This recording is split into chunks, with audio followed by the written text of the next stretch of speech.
Sara Duterte Carpio mipadayag nga musuporta siya sa amahang si Davao City Mayor Rodrigo Duterte kung makadesider kining mudagan pagka-presidente sa 2016 elections. Apan kung daw siya pangutan-on, si Sara nagkanayon nga dili siya gustong mudagan ang amahan.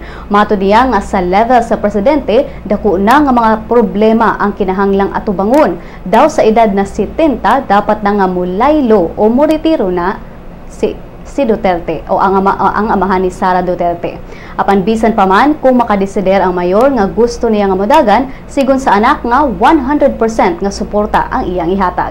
Sa sayo pa lang, duna na mga grupo nga nangumpanya sa pagka-presidente ni Mayor Duterte kinsa miingon kaniadto nga dili siya interesado sa posisyon. Apan karong baguhay lang niingon kini nga posibleng mapugos siya sa pagdagan kung ugaling wa nay laing mapilian ang mga Pinoy.